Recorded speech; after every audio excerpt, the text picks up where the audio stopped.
प्यारे बच्चों, प्रार्थना से इस क्लास को हम शुरुआत करें। पावन आत्मा आजा दिल में मेरे, शांति मुझे दे दे। पावन आत्मा आजा दिल में मेरे, शांति मुझे दे दे। पावन आत्मा आजा दिल में मेरे,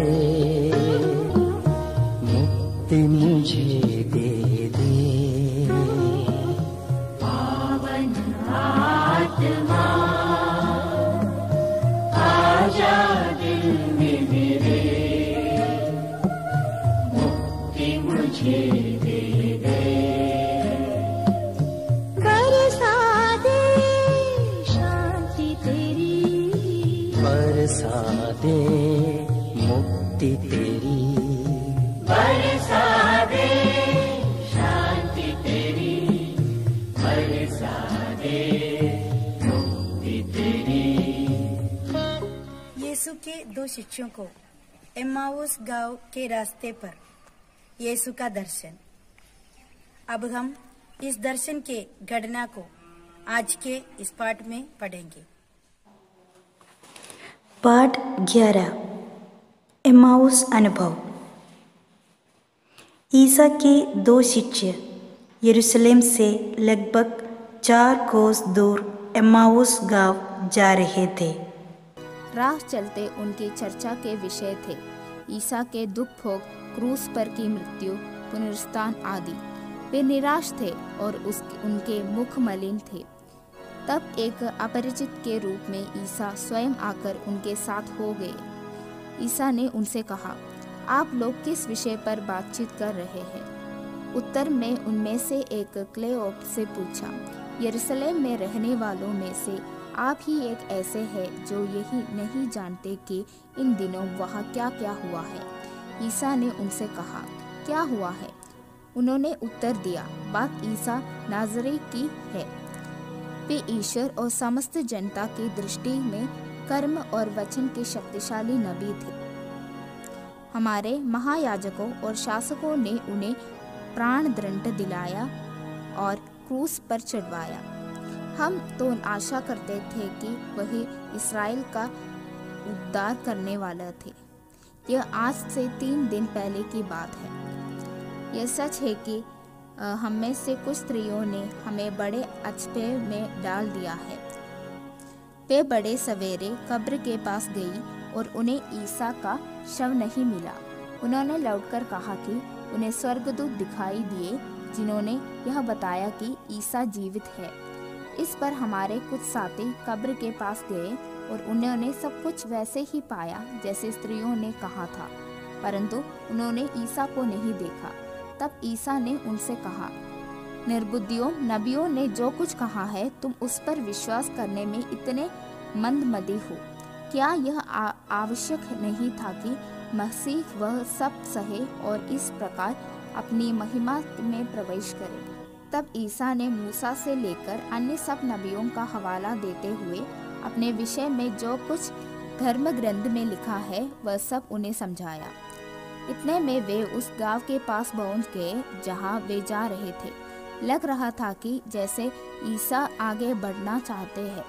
शिष्यों ने यह कहकर आग्रह किया, हमारे साथ रह जाइए, सांझ जो रही है और अब दिन ढल चुका है।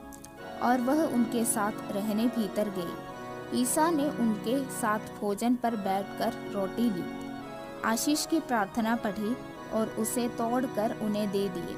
इस पर शिष्यों की आंखें खुल गई और उन्होंने ईसा को पहचान लिया, किंतु ईसा उनकी दृष्टि से ओझल हो गए।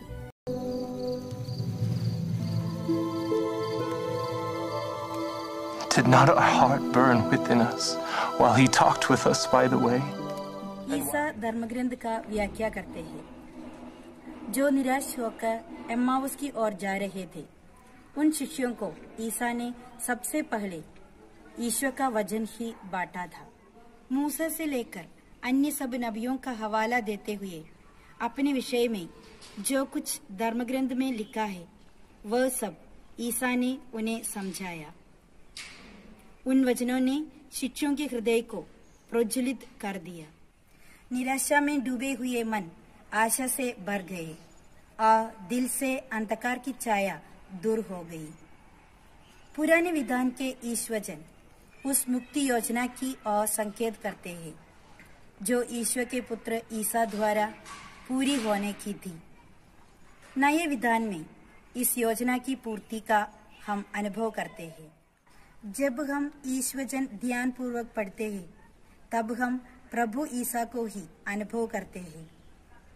उनकी उपस्थिति हमारे हृदय को उत्तेजित करती है। यही उत्तेजन पवित्र कुर्बाना में प्रभु ईसा का दिव्य सानिध्य पहचानने में हमारी मदद करता है।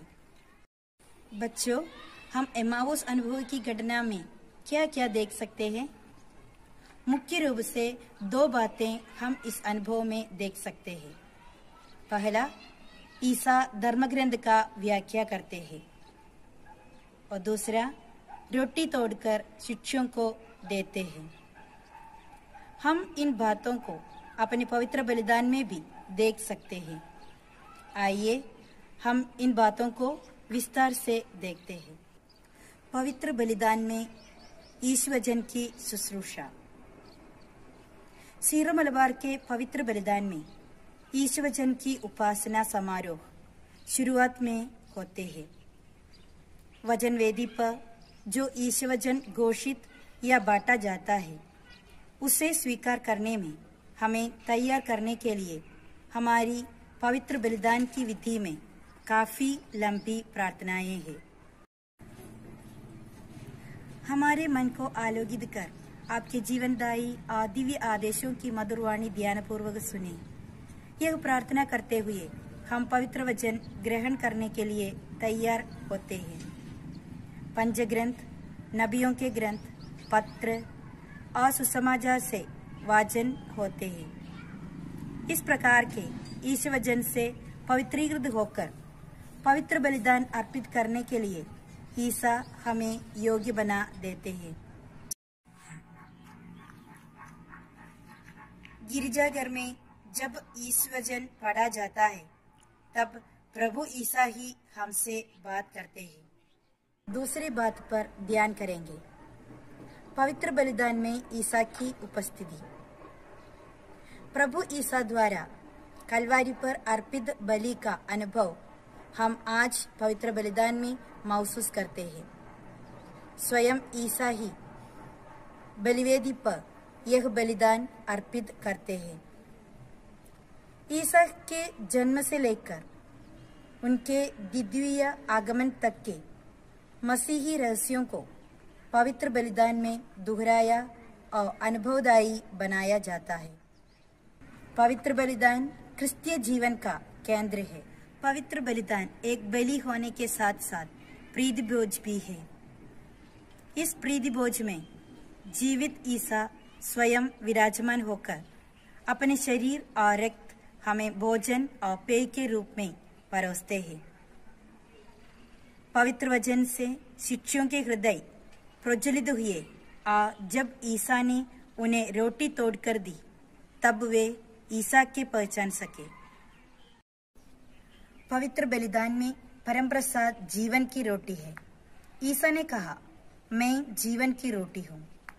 यदि कोई वह रोटी खाएगा तो वह सदा जीवित रहेगा। जो रोटी मैं दूंगा वह संसार के जीवन के लिए अर्पित मेरा मांस है।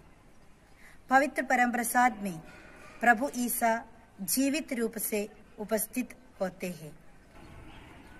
पवित्र परम प्रसाद में ईसा अपने शरीर रक्त के तत्व और अस्तित्व से समुच्चय एवं संपूर्ण रूप से विद्यमान है। इसलिए जब हम पवित्र बलिदान में परम प्रसाद के समीप होते हैं, तब हमें यह महसूस होना चाहिए कि हम ईसा के ही समीप हैं। संसार के अंत तक मैं तुम्हारे साथ रहूंगा। पवित्र परम प्रसाद ईसा के इस वादे की पूर्ति है। भक्ति भाव से पवित्र बलिदान अर्पित करते एवं योग्य रीति से परम प्रसाद ग्रहण करते हुए हम प्रभु ईसा के साथ जीवन बिताएं। हम प्रार्थना करें। हे प्रभु मसीह, आप जीवन की रोटी है और आपने कहा था जो इसमें से खाएगा वो कभी भूखा नहीं होगा। हमें ऐसा शक्ति दे, तेरे वचन रूपी भोजन को ग्रहण करें और परम प्रसाद के उपस्थिति में गंभीर होने की कृपा दे। आमीन। धन्यवाद।